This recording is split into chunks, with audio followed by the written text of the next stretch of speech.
সাইডটা অনেকেই ক্লিন রাখেন। দেখেন 100টার ভিতরে 80টা বাইক এই অবস্থা থাকে, 100% এখানে গ্রিজ ইউজ করে। তো যারা গ্রিজ ইউজ করেন দেখবেন, দেখাও কৃষ্ণ কী অবস্থা।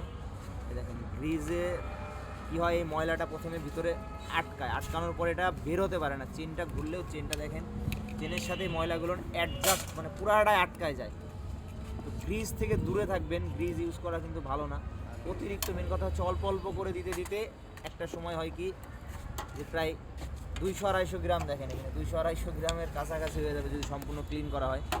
তো গ্রিজ থেকে দূরে থাকবেন, চেষ্টা করবেন চেন লুপ করা, চেন ক্লিন করে চেনটা লুপ করবেন, অথবা খুব লিমিটেড পরিমাণে ইঞ্জিন অয়েল দিতে পারেন, ভালো ইঞ্জিন অয়েল অথবা পুরা ইঞ্জিন অয়েল। তো এখানে যে অবস্থা দেখেন, তো বাইকের হচ্ছে ফুল সার্ভিস করতেছি আমরা, প্রত্যেকটা পার্টস খুলতেছি। তো এয়ার ফিল্টারটাও আমরা দেখবো, এয়ার ফিল্টারের অবস্থাটা দেখবো।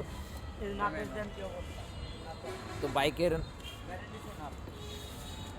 এই নাটগুলান খাবেই, ফোরবির এটা জাতিগত সমস্যা, এই নাটগুলান পুরো জং চলে আসে। তো আমরা বাইকের সার্ভিস করতেছি, ফুল সার্ভিস দেখাবো আপনাদের, সাথেই থাকবেন। তো আমরা এয়ার ফিল্টার বক্সটাও খুলতেছি।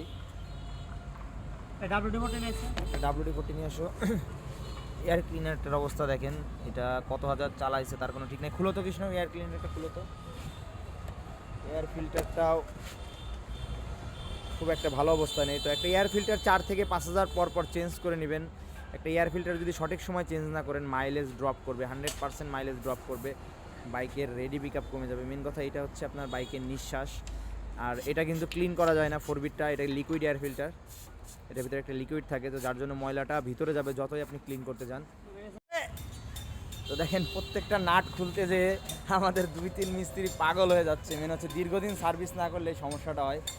3-4টা নাট অলরেডি ভিজায় রাখা হয়েছে, ভিজায় রেখে এইভাবে একটা মিটারের নাটের অবস্থা দেখেন পুরো বাজে অবস্থা হয়ে গেছে। প্রত্যেকটা নাটের অবস্থা এই, আমরা খুলতে যেয়ে আমাদের জীবন বের হয়ে যাচ্ছে।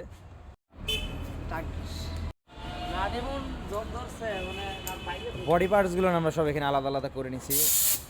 এখানে প্রত্যেকটা পার্টস দেখতেছেন সুন্দর করে আলাদা আলাদা করা আছে। তো বাইকটা আসছে সিরাজগঞ্জ থেকে। এখানে যে ট্যাঙ্কি কভার থেকে শুরু করে A to Z সুন্দর করে আমরা আগে আলাদা করে নিছি। আর এখন বডি পার্টসটার ভিতরে তো বাইকে কাজ আছে, মেন হচ্ছে বল ডেসারে প্রবলেম আছে, হ্যান্ডেলটায় প্রবলেম আছে, এছাড়াও ইঞ্জিনে কিছু কাজ আছে, হেড রাবারটাও লিক করে। আর মেন সমস্যা হচ্ছে বাইকের প্রত্যেকটা নাট হচ্ছে হার্ড হয়ে গেছে, শক্ত হয়ে গেছে, ভেঙে ভেঙে বেরোচ্ছে। তো বডিটা ফার্স্টে আমরা ভালো করে ক্লিন করে নিব। এর ক্লিন করার পর তারপরে আমরা সেটিং